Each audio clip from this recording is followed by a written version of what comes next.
Hi, you are tuning in with Lorraine Chai, the book author of Stringstastic music theory books for violin, viola, and cello. Now, today we'll be looking into how you can help your students in regards to rhythm readings or reading their rhythms. Now, there are different ways that I tend to help my students in this manner, and with that, students can decide whether or not they choose one method or the other method itself. The traditional way I know of reading notes is through the one and two and the standard one and two and three and four, and depending on your countings, right? So let's look into this. I'm going to take examples from my books, and these are mainly on my level three on the ensemble series of the violin, viola, and cello books itself. So let's look at this. I'm going to show comparison of this, hey? So we've got this, right? The standard, the one N, one E and a, two and a, one E and, or one E and a, two E and a kind of thing, right? This is the standard. This is the way that we used to count, or I used to be counting on all the instruments that I learned. There are, however, some teachers that are familiar with this, the French time or the Hungarian time. So either the tas, tate, ta, fa, tefe, ta, tefe, tafate, or ta, titi, tika, tika, ti, tika, tika, ti, depending on which is your preference. So I like to introduce the French time, the ta, tate.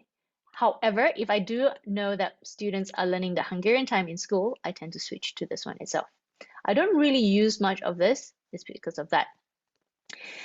If you look into a music, sometimes what I tend to do is get the students to count one, one, two, depending, right? If it's like simple time of one notes, one count notes, two count notes, three count notes, and four count notes.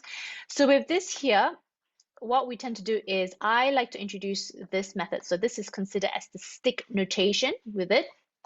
And with the stick notation, I get students to say the time names and clap at the same time. So example, this one here. So it's going to be ta ta ta ta ta te ta ta ta te ta ta ta ta te ta te ta te ta te ta. So that's the French time names. Now, if I'm using the Hungarian time names, it's this. So let's look at B, right? So it's gonna go ta ti ti ta ta ti ti ta ta ti ti ta ti ti ta ti ti ti ti ti ti ta ta. And the reason I get them to say and clap at the same time is because when they are playing the instrument, they are multitasking. They're reading the note names, they're reading the rhythms, they're playing on their instrument, right? Hence, they need to be able to clap and say it at the same time out loud. If you want to challenge your students further, it'll be good to get them to clap the rhythms with a metronome to kind of control it. So you can start at a slow pace and then you can increase the speed per se, right? Okay, so that is the note names, not note names, sorry, the rhythmic dictation that I would suggest to do. If you are familiar,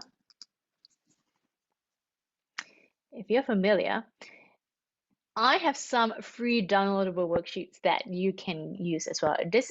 Doesn't matter what instruments you teach. So on my website, love sharing. So here, rhythmic dictation, extra resources, rhythmic dictation. With this, these are extra exercises that you can use on your students. If you like to use it more, like use as much as you can from these resources, what I tend to do is I get students to read it backwards. So clap the rhythm backwards, right? So ta ta ta ta ta ta ta ta ta ta ta ta, right? So this is starting simple, getting more difficult, minims, semiquavers, or depending on the names that you use, triplets, and then you get them to create. So this is a free resource that you can download from my webpage.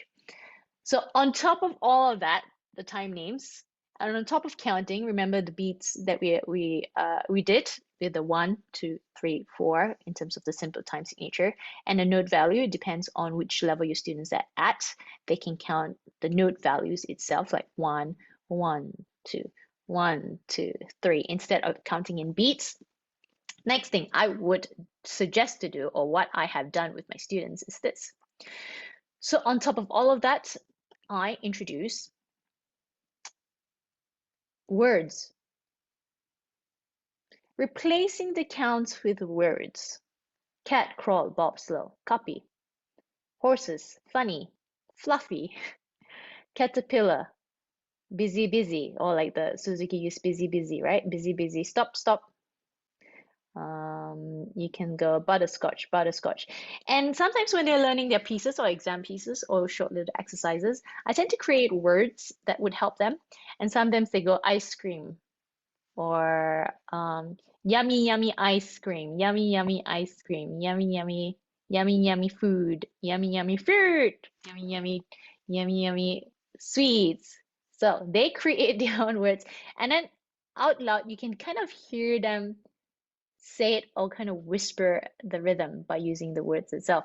So with that, you get them to create. See, they're creating, they're using their minds. So it's not just looking at notes and kind of assuming what it's supposed to be. And that is the rhythm itself. If you want to go further into that, if you look on that screen, let me go back to that screen again. On my books, it says more printable rhythmic dictations are available, which is the free resource, right? Okay, brilliant. Now, if you go on my website, what I've done is I've created extra stuff. So these are all free. It's on the free downloads. If you go on my shops, on the shops, they are flashcards that I have created for you and your students. So you can have one for home and then you can have your students download it and use it at home for themselves. With this, the teacher's edition means it's bigger. Yeah, the normal editions means it's smaller. So teacher's edition is bigger, the normal times are smaller cards. And what you can do is print them out. It's downloadable. It's not a physical copy, it's downloadable. And what happens is you're going to cut them out and create your own rhythm. So you get the students to create their own rhythm. So it's not just reading, it's creating. And with that, it makes the student feel the sense of achievement, like, ooh, I created my own material, like this is mine, instead of just reading. So with that, this is an example of what I've done or what my students have done. They have created the rhythms and then you get them to clap it. And what happens is you can get them to play their own rhythms itself. So creating, reading, it's having fun with rhythm, having fun with playing, having fun with rhythms. If you want to explore further, you can always use the Lego itself. I know there's some teachers that use Lego, so you can use Lego itself. But otherwise, I hope that was helpful. And if you have any different ways or methods that you use to help with your students in regards to reading rhythm or reading note values or rest values, by all means, please share.